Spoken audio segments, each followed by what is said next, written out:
The Prince Creek logs. They recovered a black box data drive from a heavy haul transport truck found idling on a remote ice road in northern Alaska, and the audio suggests that intelligence didn't start with primates. I work for a logistics company that services the oil fields in the North Slope. We lose drivers sometimes. It happens. The ice breaks, or the cold snaps an axle. Someone falls asleep at the wheel. Last week we lost a convoy of 2 trucks in the dead zone. This is a stretch of permafrost road with 0 satellite coverage. Recovery teams found the trucks. They were upright. The engines were running and the heaters were on, but the cabs were empty. The only thing they recovered was the cabin audio from the lead truck. The drivers were 2 veterans named Cale and Miller. They knew the ice better than anyone. The audio file is 6 hours long. The first 4 are standard: the hum of the diesel engine, the static of the CB radio, Cale complaining about the company cutting overtime, Miller telling him to shut up and watch the temperature gauge. It is pitch black outside. This is deep winter. The headlights only cut about 50 feet into the snow. The atmosphere changes at the 4-hour mark. "Stop the rig," Miller says. His voice is tight. "What?" Cale asks. "We're on a schedule?" "I saw something. Mile marker 82, right side, by the tree line. Moose. Too small, it was standing on the snowbank. It looked like a kid in a parka." Cale laughs. "It is minus 40 out there, Miller. There are no kids. Just slow down." You hear the air brakes hiss. The truck gears down. The engine idle drops to a low rumble. "I don't see anything," Cale says. "It ducked," Miller whispers. "It saw the lights and it ducked behind the berm. We are moving on. You are seeing things. The dark gets to you." They start driving again, but 10 minutes later the audio picks up a sound from the back of the cab. It is a soft, rhythmic tapping on the sleeper berth window. "You hear that?" Cale asks. "Ice coming off the trailer," Miller says, but he doesn't sound convinced. Tap, tap, tap. "It is intelligent. It has a cadence. It isn't random debris hitting the metal." "That is on the glass," Cale says. "Someone is on the catwalk behind the cab. At 40 miles an hour? I'm stopping." The truck stops again. You hear the parking brake pop. Cale opens the driver's side door. The wind howls into the microphone. "Hey," Cale shouts, "get off the rig." There is no answer, just the wind. "I'm checking," Cale says. "Take the flare gun," Miller says. You hear Cale climb down. The metal steps clang. Miller stays in the cab. You can hear him breathing heavy. "Nothing back here," Cale yells over the wind. "Steps are clear. Wait." "What?" "There are prints on the fuel tank. Handprints. They look long, 3 fingers." "Get back in the truck, Cale." "They wiped the snow off the fuel gauge," Cale says. His voice is confused. "Why would an animal wipe the snow off a gauge?" That is the detail that chills me. The Trudon had large, forward-facing eyes adapted for low light, but it was also curious. It investigated mechanisms. Cale climbs back in. He slams the door. "We are leaving. Now," Cale says. They drive for another hour. The tension in the cab is thick. Then the CB radio cracks. It isn't static. It is a clicking sound, like a tongue clicking against the roof of a mouth. "Is that dispatch?" Miller asks. "No," Cale says. "That is coming from outside. It is too clear." Then the headlights flicker. "Alternator?"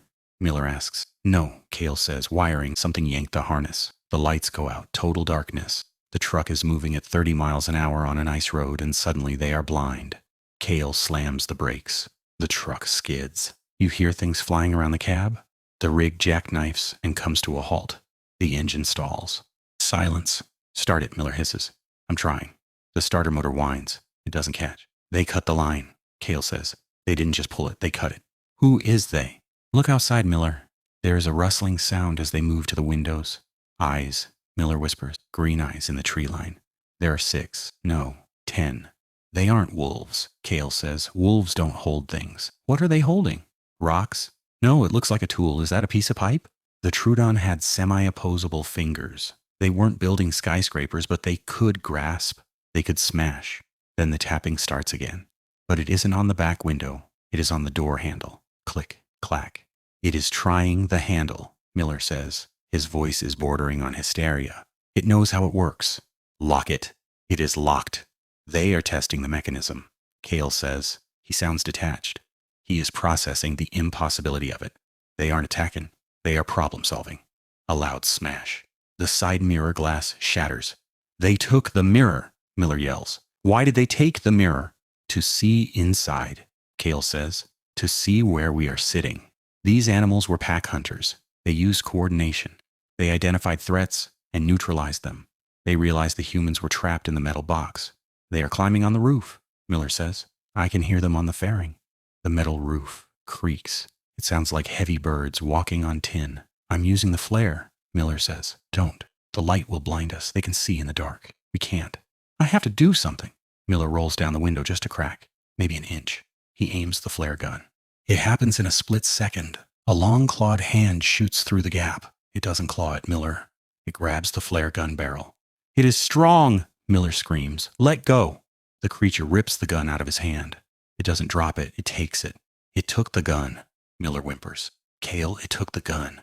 Roll the window up. I can't. It jammed something in the track. A bone. Or a stick.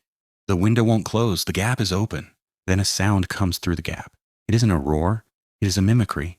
Click. Hey. Click. It sounds like Cale's voice, recorded and played back. It just mimicked me yelling at it earlier. Parrots can mimic speech. Corvids can mimic speech. A dinosaur with that level of brain power could likely mimic sounds to confuse prey. They are coming in, Miller screams. The audio becomes chaotic. There's the sound of glass breaking. Not the window, the windshield. They realized the laminated glass was tougher, but the side glass was weak. They coordinated a breach. You hear scuffling, wet tearing sounds, but not a lot of screaming, just a lot of movement, fast and efficient movement. The last thing recorded is the sound of the flare gun being fired. Inside the cab, the audio clips out. When the recovery team got there, the truck was empty. There was no blood in the cab. That is the worst part. Wolves leave a mess. Bears leave a mess. These things cleaned up. They dragged the bodies out. They took the supplies. They took the tools. They even took the broken glass. We found one footprint in the snowbank. It was three-toed, but next to it were drag marks and signs of something being carried. I looked up the Prince Creek Formation. It is a geological layer in Alaska. It is full of Trudon bones. Paleontologists say they thrived in the cold. They say they were the smartest dinosaurs that ever lived. They say they went extinct. But looking at the cut wiring on that truck and the way the door lock was dismantled from the outside, I don't think they went extinct. I think they just got better at hiding. And they have had 65 million years to study us. I filed the report to the client. They told me to destroy the original SD card and scrub the server. I did it. But just like the last time, I kept the transcript. There are places on the map that remain blank for a reason, and nature has a way of preserving its most efficient designs.